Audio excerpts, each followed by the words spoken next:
สบายดีจ้ะพี่น้องสบายดี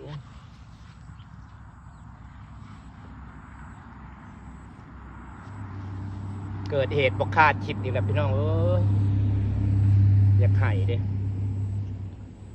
นางส่อมผายางนางส่อมตรงนี้บอกมันเจือนลงไปเลยนางส่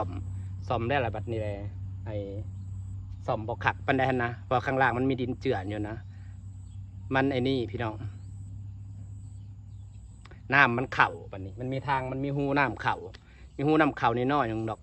พอมีหูน้ำเข่าได้ปุ๊บมันผ่าดินทำเป็นดินทรายเนาะเจือนพอเจือนปุ๊บแล้วผ่ามันลุดลงแล้วน้ำเข่าลายเจือนเบิดทีบเลยแบบนี้ที่สูบน้ำออกก็อย่างสิแปลงเพราะว่าห้ามให้น้ำรอดผ่าเด็ดขาดเรื่องน้ำรอดผ่าเลยเจือนเพราะว่าไอ้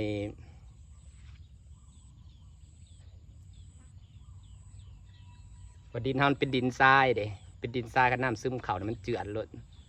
มันโมเมนดินนี่แข็งเขาเป็นดินทรายล้วนเลยได้มานั่งสมเจือนหอดที่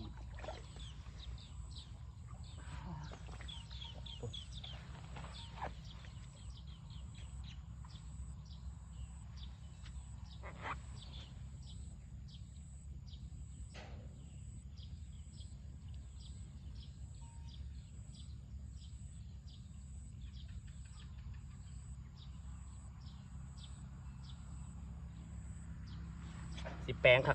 กๆสิเอาน้ำออกหน่อยนึงเครื่องนึงอะสิแปลงคักๆบนนี้พี่น้องบัวไว้น้ำเข่าบ่ได้เลยดินทราย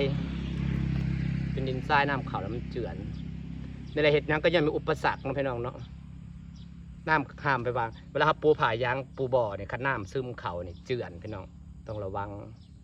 พอดินมันเป็นดินทรายเป็นโมเมนดินในแข็งพลาดแต่สูบน้ำออกเมื่อนั้นแล้วกันบสูบก็เป็นยังแล้วพลาดแล้วมันเจือนน้อยหนึ่งตอนแรกนะกับบเป็นยังก็ยังงามคือเก่าอยู่ปัจจุบันหน้ามันมีหูน้ำเข่านะน้ำซึมเข่าแล้วมันเจือน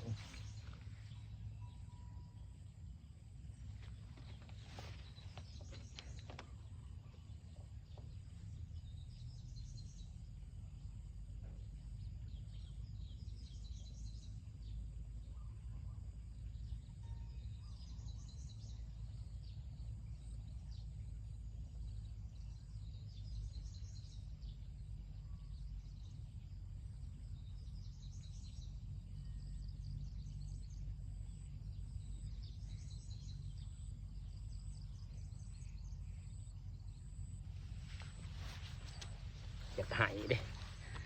อยากหายเด้เมื่อย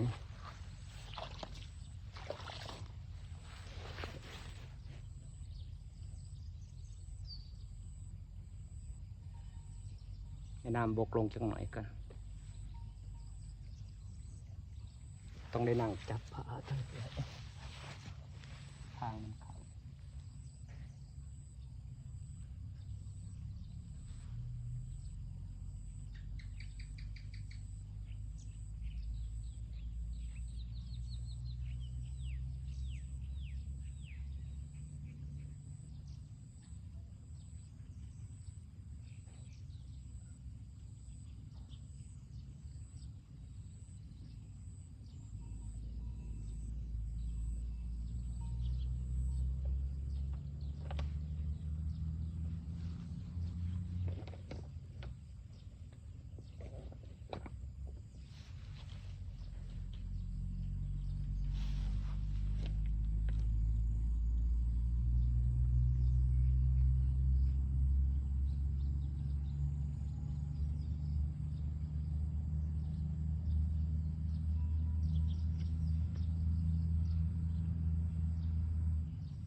เมื่อยพี่น้อง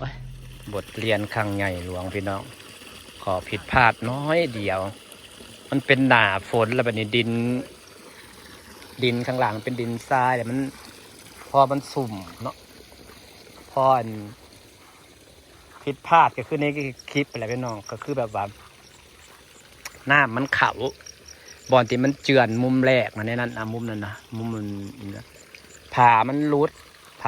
แล้วน้ำมันเข่าแบบนี้น้ำมันเข่าผัดลืมเห็นนั่นนะ เอามาเบิ่งอีกทีเพราะว่าเมื่อนั้นน่ะมันจ่องผ่าลงนี่ความหมายนะคือนี่พี่น้องความหมายนะคืออันนี้นี่พอมันเจือดลงแล้วมันทับ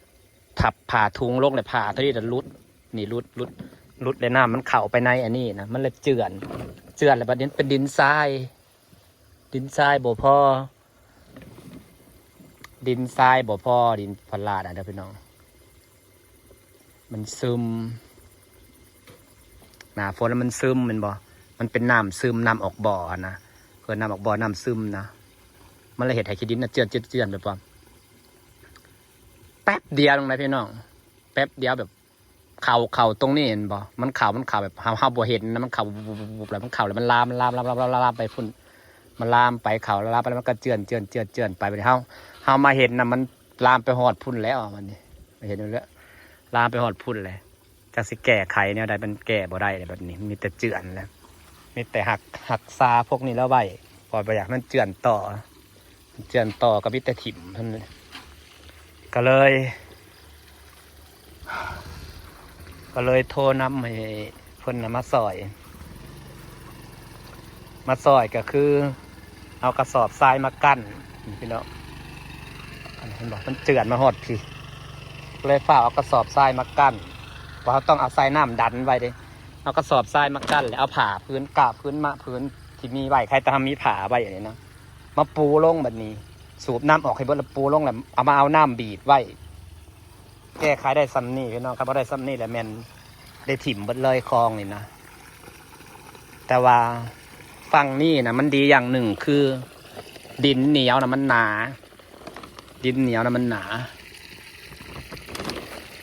แต่ฝั่งนั้นมีแต่ดินทราย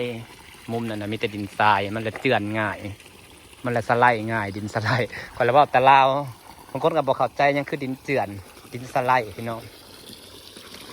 กันเลยแก้ไขโดยการเอาผ้าใหม่มาปูนี่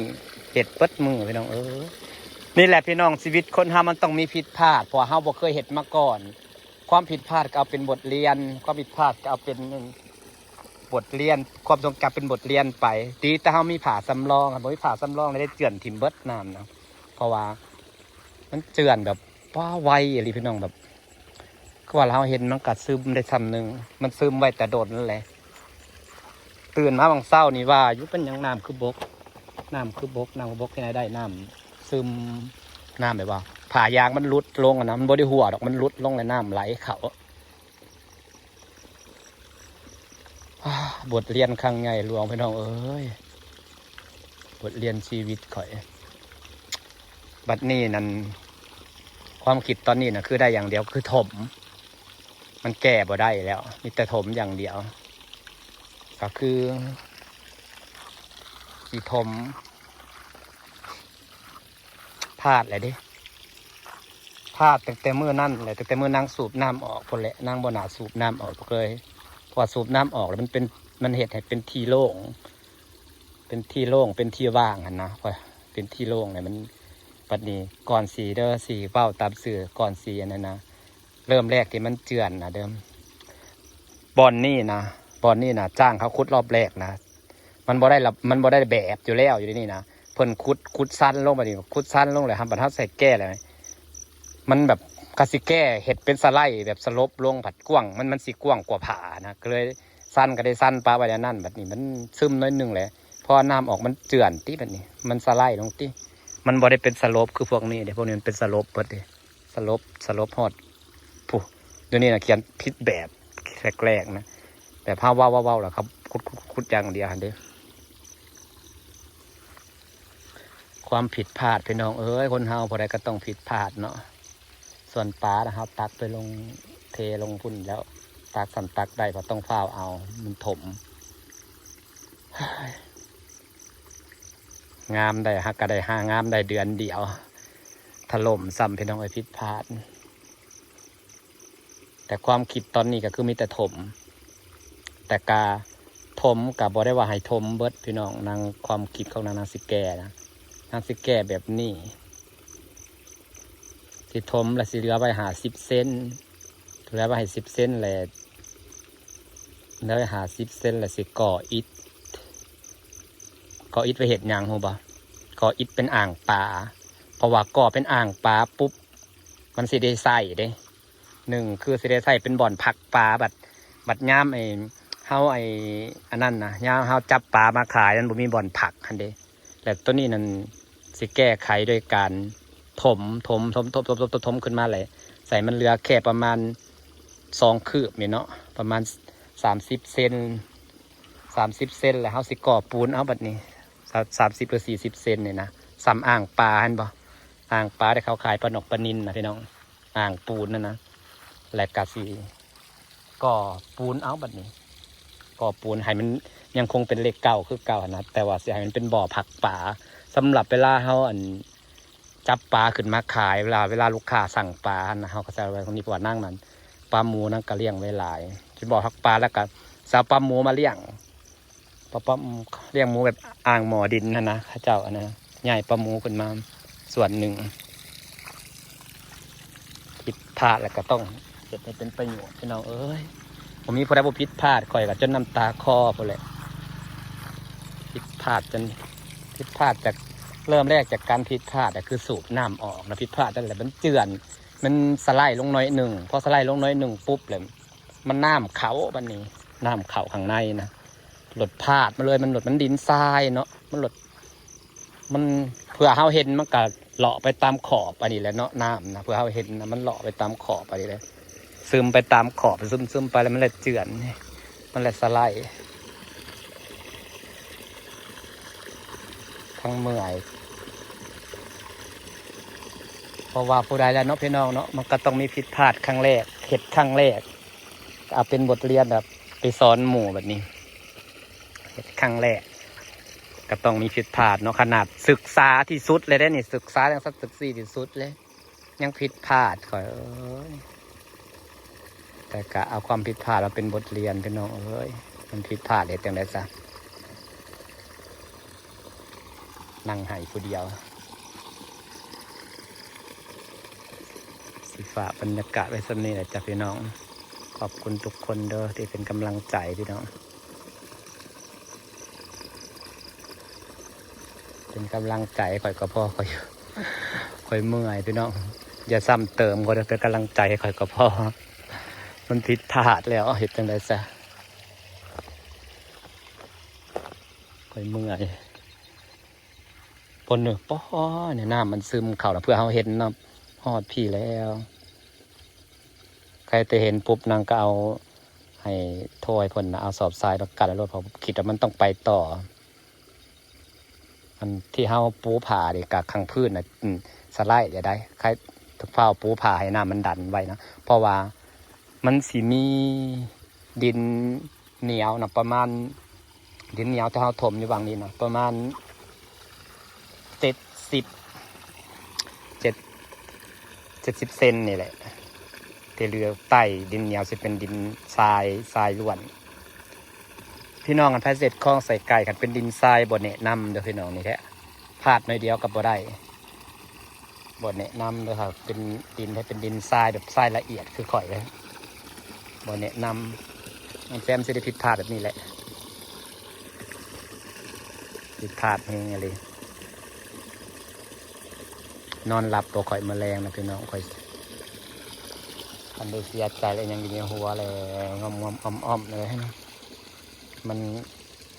ของแนวเขาอยู่ตัวคนเดียวจะครับสิหันไปปรึกษาไผ่ที่กับกันทุกใจกับทุกอยู่ผู้เดียวสู่อะไรทุกคนครับมันก็ต้องผิดพลาดได้เนาะพี่น้องโอเคพี่น้องฝากบรรยากาศไว้สักนิดแหละเมื่ออื่นบ่เขาเอามาลาสิมาหาเห็ดคือสิบ่ให้มาดอกเพราะว่าคันนางสิบิวมีเวลาสอมคลองนางเพราะว่าหมู่มากก็ต้องดูแลหมู่ต้องพาหมู่ไปหาเห็ดต้องสอมต้องพาสอมให้มันแล้วพี่น้องเพราะว่าจักหน่อยฝนตกฝนยังมาสิยากสิลำบากอีกเห็ดให้มันแล้วมันทั่วเฝ้าเห็ด